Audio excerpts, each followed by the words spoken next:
नमस्कार दोस्तों, मैं हूं आपका दोस्त संपत लोहार, एक और नए वीडियो के साथ, नई जानकारी के साथ। मित्रों, पुरुषोत्तम मास चल रहा है और पुरुषोत्तम मास में भगवान पुरुषोत्तम की कथाओं का श्रवण करने की परंपरा है, मान्यता है। और जब हम परम पुरुषोत्तम भगवान को स्मरण करते हैं, उनका नाम स्मरण करते हैं, गीता अध्ययन करते हैं, श्रीमद् भागवत महापुराण का पाठ पढ़ते हैं, दान पुण्य देते हैं, तो ये महीना बहुत ही पवित्र है। यानी कि इस महीने में जो भी दान पुण्य किया जाता है उसका फल कई गुना हमें मिलता है। पुरुषोत्तम मास से जुड़ी हुई कई सारी कथा हैं। वैसे हर दिन की अपनी अपनी एक कथा है। आज हम आपके बीच में एक ऐसी ही कथा साझा कर रहे हैं जो कथा इस बारे में है कि जिसमें बिना वर के बहू की कथा। पुरुषोत्तम मास की आज हम कथा सुना रहे हैं, बिना वर के बहू की कथा। आपको सुनकर आश्चर्य होगा कि बिना वर के भी कोई बहू हो सकती है, लेकिन सुनते हैं ये कथा भगवान पुरुषोत्तम की और देखते हैं कि किस तरह से भगवान अपने भक्तों की हर कामना को पूरी करते हैं। यानी जब भगवान की कोई मन से भक्ति करता है, समर्पण के साथ, श्रद्धा के साथ में भक्ति करता है, तो भगवान स्वयं दौड़कर अपने भक्तों के पास चले आते हैं और उनके हर मुराद को पूरी करते हैं। ऐसी ही कथा है बिना वर के बहू की कथा। मित्रों, एक बार की बात है, एक गांव में एक ब्राह्मण और ब्राह्मणी रहते थे।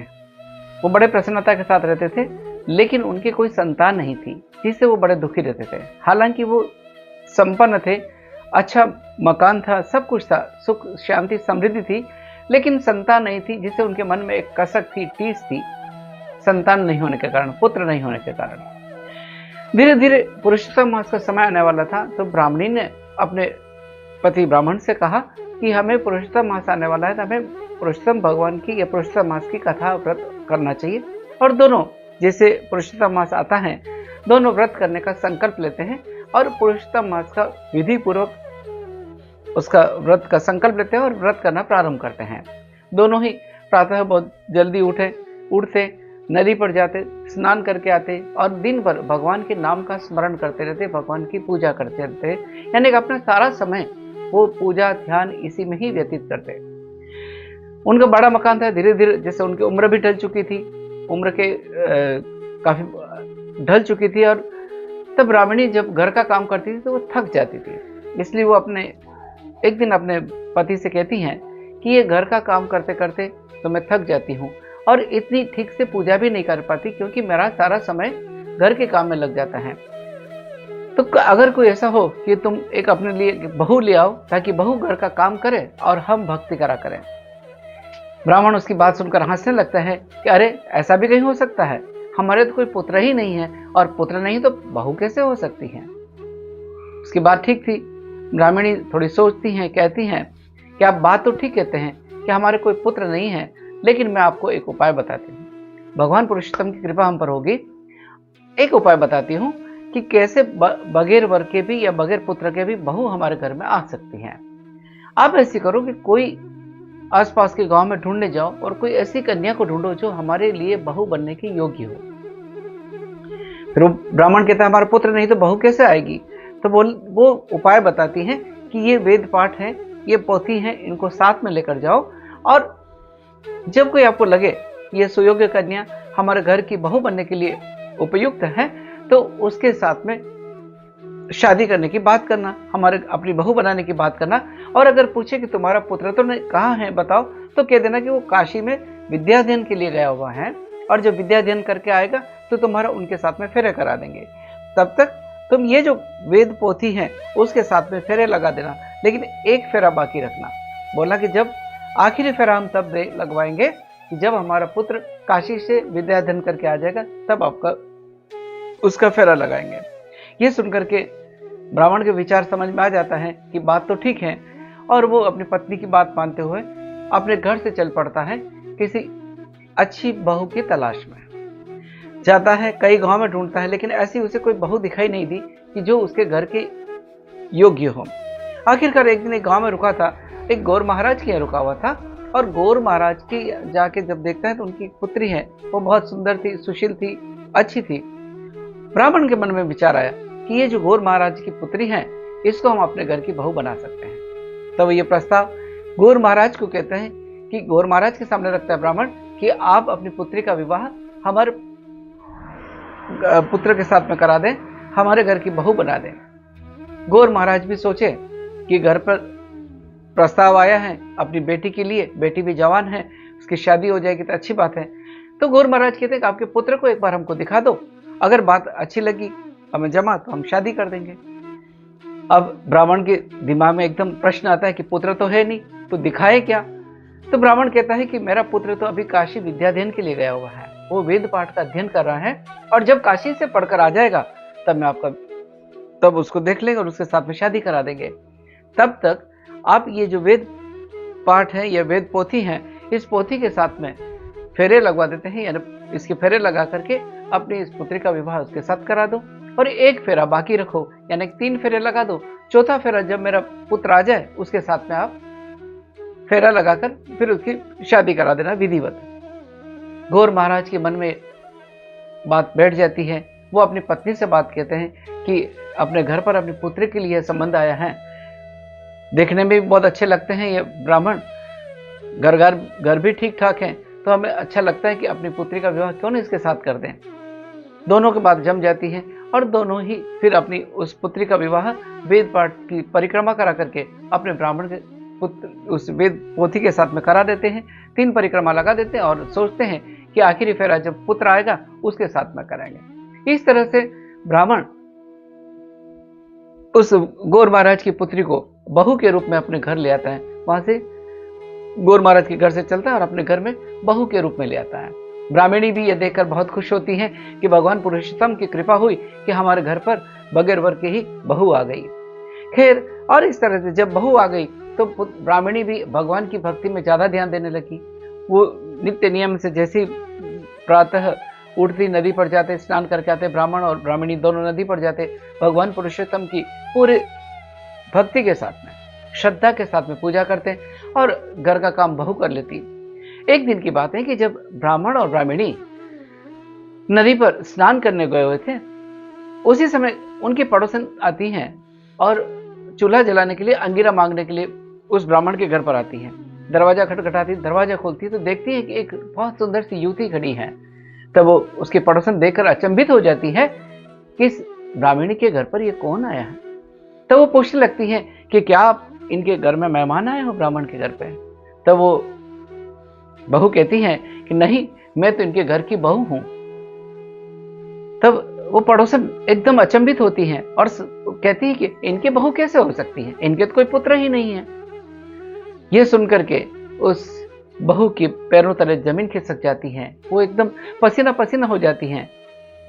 लेकिन बहू कहती है कि नहीं, वो तो वेद अध्ययन करने के लिए काशी में पढ़ाई करने के लिए गए हुए हैं। उसकी पड़ोसन कहती नहीं, इन ब्राह्मण के कोई पुत्र नहीं है, कोई पुत्री नहीं है, कोई संतान नहीं है। और ऐसा कहकर वो चली जाती हैं। बहू उदासीन हो जाती हैं और उसके मन में कई तरह के सवाल आने लगते हैं। तो एक विचार का प्रवाह उसके मन में बढ़ने लगता है। तभी थोड़ी देर बाद जब ब्राह्मण और ब्राह्मणी नदी से स्नान करके आते हैं, बहू को उदास देखते हैं, उसको रोता हुआ देखते हैं, तो ब्राह्मणी पूछती है कि बेटी क्या बात है, क्यों तुम उदास हो? तब वो बहू अब सारी बात जो पड़ोसन ने उसको कही थी वो अपनी सास को कहती है, यानी ब्राह्मणी को कहती हैं। ब्राह्मणी फिर सकपका जाती हैं, लेकिन हिम्मत करके बोलती है कि बेटी, ये हमारे पड़ोसन वाले जलन करते हैं, वो हमसे जलते हैं, हमारे सुख को देखकर वो जलते हैं। हमारा इतना बड़ा मकान है, 3 मंजिला मकान है, इतने कमरे हैं, इनको देखकर उनको ईर्ष्या होती है, इसलिए उन्होंने तेरे मन में ये विचार डाला होगा कि हमारे कोई पुत्र नहीं है। अरे भला कोई बगैर पुत्र के भी कोई बहू लाता है? मेरा पुत्र तो विद्याध्ययन करने के लिए गया और जब आएगा उसके साथ में तेरा फिर करा देंगे। बहू के फिर मन में कुछ विचार आता है, सोचती है कि उसकी सास तो कह तो ठीक रही है। थोड़े दिनों बाद में वो ब्राह्मण और ब्राह्मणी यात्रा करने के लिए बाहर जाने का संकल्प करते हैं, सोचते हैं। और ब्राह्मणी अपने घर की सारी चाबियां, जितने भी कमरे थे, 3 मंजिला मकान था, कई सारे कमरे थे, कुछ कमरे ऐसे थे जो बंद थे, उनकी चाबियां सारी उस बहू को देती हैं और बहू को कहती हैं कि बेटी, हम तो यात्रा के लिए जा रहे हैं, तुम ये चाबियां अपने पास रखो और ये घर में जो 7 कमरे हैं बंद हैं, उनको कभी 7 में से तुम 6 कमरे तो खोल लेना, लेकिन 7वें कमरे को कभी तुम मत खोलना।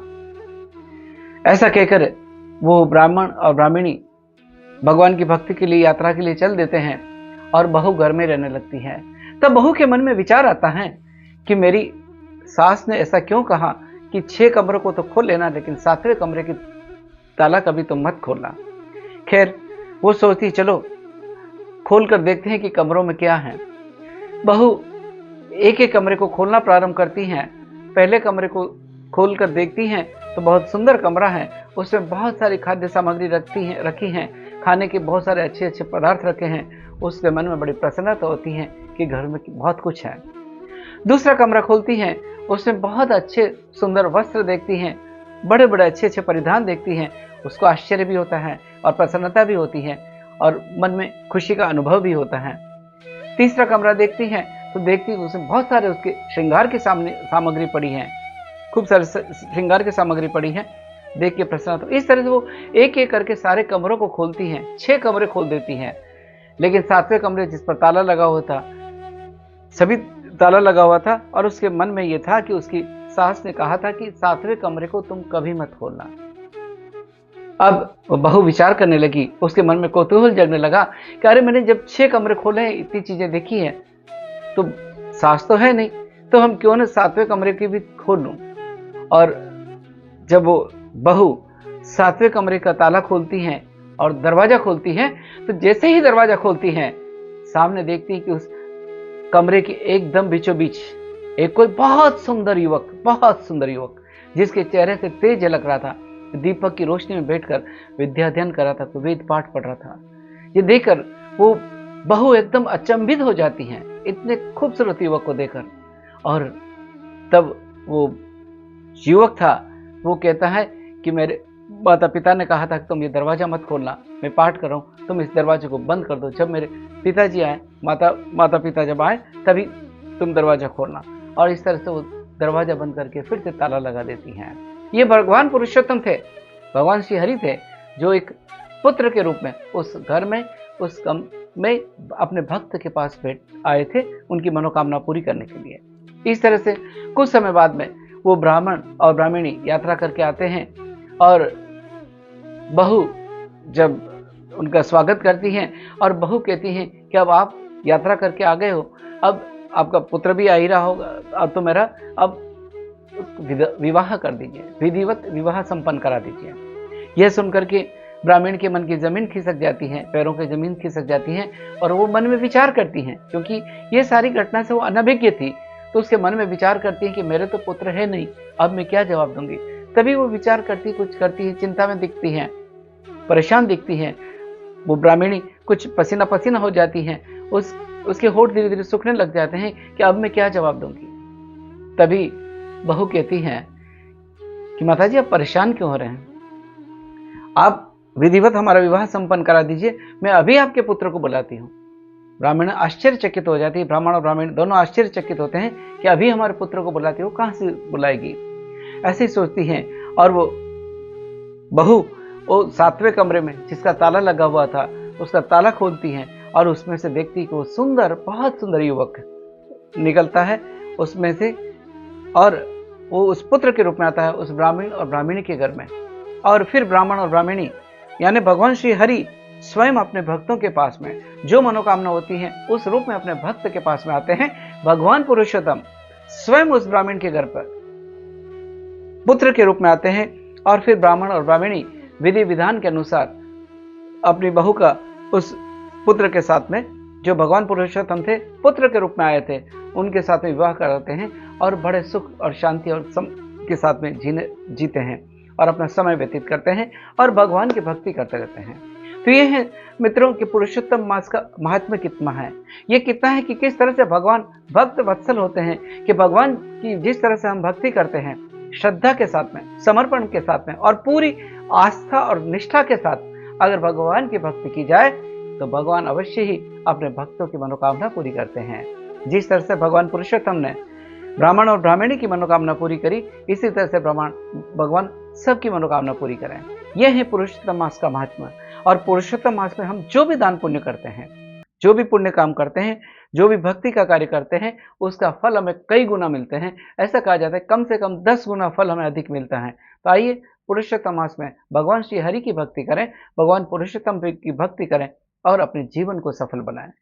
ये है पुरुषोत्तम मास की कथा कि किस तरह से बिना वर के भी बहू आई।